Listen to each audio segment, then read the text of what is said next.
స్థానిక ఎన్నికల్లో బీసీ రిజర్వేషన్ల పెంపుపై హైకోర్టులో విచారణ మధ్యాహ్నం 2:30 గంటల వరకు వాయిదా పడింది. బీసీ కోటా పెంపుపై సీజే ధర్మాసనం విచారణ చేపట్టింది. రిజర్వేషన్ల పెంపుకు వ్యతిరేకంగా పిటిషనర్ల తరపు న్యాయవాదులు వాదనలు వినిపించారు. సుప్రీం తీర్పు ప్రకారం జీవో 9ను ఛాలెంజ్ చేస్తున్నామని అన్నారు పిటిషనర్ తరపు న్యాయవాది వివేక్ రెడ్డి. రిజర్వేషన్లపై ప్రభుత్వం వన్ మెన్ కమిషన్ నివేదికను బహిర్గతం చేయలేదని కోర్టు దృష్టికి తీసుకెళ్లారు. 50% మించి రిజర్వేషన్లు ఇస్తే ఎలక్షన్ నోటిఫికేషన్ ఇవ్వకూడదని సుప్రీంకోర్టు తీర్పులో ఉందని పిటిషనర్ తరపు న్యాయవాది హైకోర్టు దృష్టికి తీసుకెళ్లారు.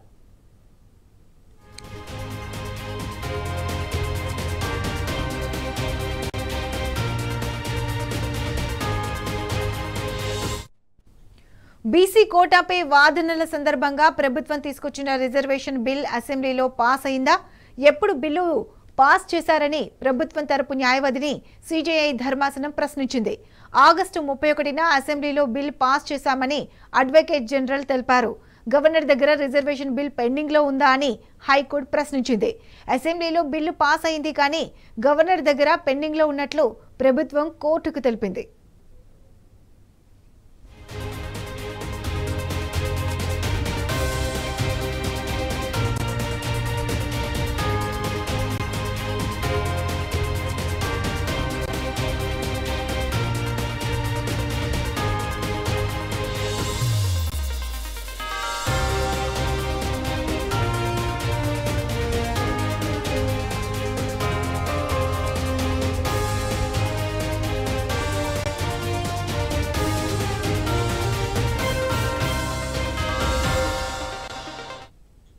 రెడ్డి, ఇదే అంశానికి సంబంధించి పూర్తి అప్డేట్స్ మా క్రైమ్ బ్యూరో చీఫ్ భాస్కర్ అందిస్తారు. భాస్కర్, చెప్పండి. బీసీ రిజర్వేషన్ కు సంబంధించి ఇవాళ హైకోర్టులో జరిగినటువంటి వాదనలో భాగంగా పిటిషనర్ తరఫు న్యాయవాది 4 గ్రౌండ్స్ మీద జీవో నంబర్ 9ను ఛాలెంజ్ చేశారు.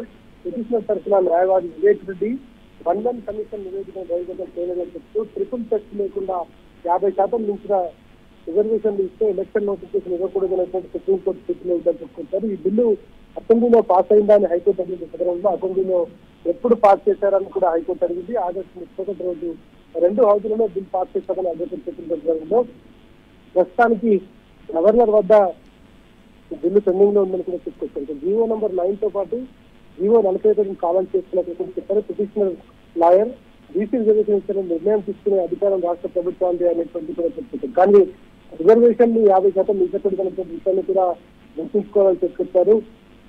రాజ్యాంగంలోని 243(d)6 ప్రకారం రిజర్వేషన్ లో ప్రొవిజన్ తెచ్చే అధికారం లెజిస్లేచర్ కు మాత్రమే ఉంటుంది, కానీ జీవోలో స్టేట్ గవర్నమెంట్ కు ఉన్నట్టు ఆచారం చెప్పుకొచ్చారు.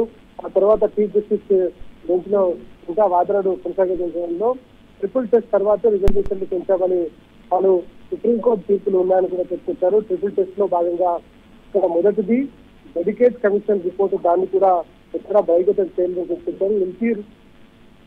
ఎంపీరికల్ డేటా కూడా సమగ్రంగా లేదని చెప్పుకుంటున్న నేపథ్యంలో మయూర్ రెడ్డి పిటిషనర్ తరపు న్యాయవాది రాజ్యాంగం ప్రకారం అన్ని రిజర్వేషన్లు 50% మించకూడదని చెప్పుకొచ్చిన సందర్భంలో 3 సుప్రీంకోర్టు జడ్జిమెంట్లను కూడా ఈ సందర్భంగా ప్రస్తావించారు. ఇంద్రసాని, కృష్ణమూర్తి, వికాస్ కిషన్ జడ్జిమెంట్లను ప్రస్తావించినటువంటి సందర్భంలో అన్ని తీర్పుల ప్రకారం 50% మించకుండా రిజర్వేషన్ ఉండకూడదు అనేటువంటి స్పష్టం చేసుకొచ్చారు. గతంలో ఇచ్చినటువంటి గైడ్లైన్స్ ప్రకారం బీసీ 25%, ఎస్సీ 15%, ఎస్సీ 10% రిజర్వేషన్లు ఉండేవని ఇప్పుడు బీసీలకు 15% పెంచి 42% చేశారని చెప్పారు. ఇక Rakesh Kumar versus union of ఇండియాలో ప్రత్యేక పరిస్థితుల్లో 50% నుంచి రిజర్వేషన్లు పెంచారు.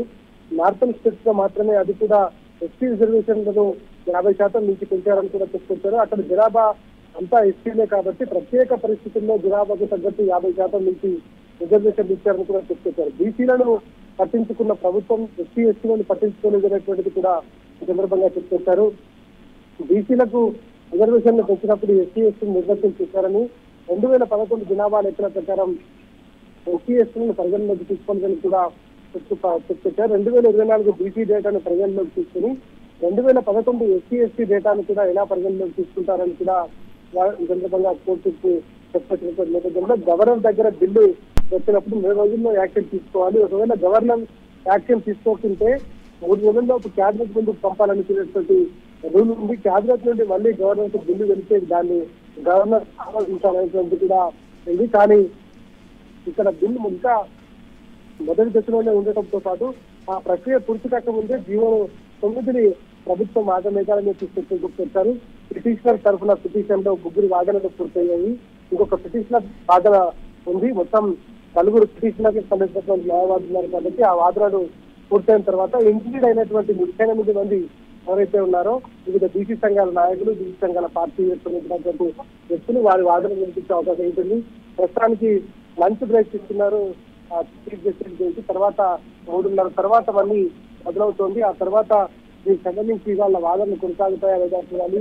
ఇటు ఇంక్లూడ్ అయినటువంటి వ్యక్తులకు సంబంధించి వాళ్ళ వాదనలు విన్న తర్వాత ఏం జరుగుతుందన్నటువంటి చూడాలి.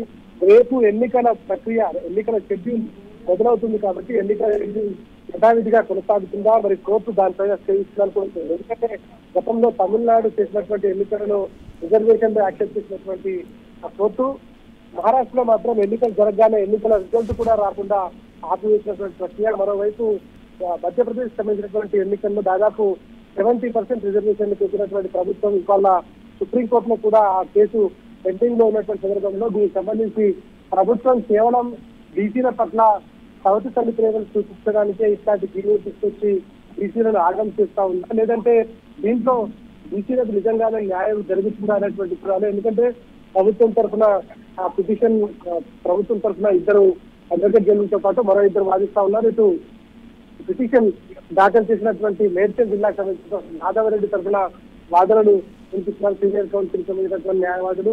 దీంతో పాటు బీసీ సంఘాల నాయకులందరూ కూడా ఇంక్లూడ్ అయ్యారు కాబట్టి దాదాపు 35 మంది ఈ కేసులో ఇంక్లూడ్ అయ్యారు. ఆ 35 మందికి సంబంధించినటువంటి వాదనలు వినాల్సినటువంటి అవసరం ఉంటుంది. ఇప్పటి వరకు కేవలం 3 పిటిషనర్ తరఫున న్యాయవాదులు మాత్రమే వాదనలు వినిపించారు.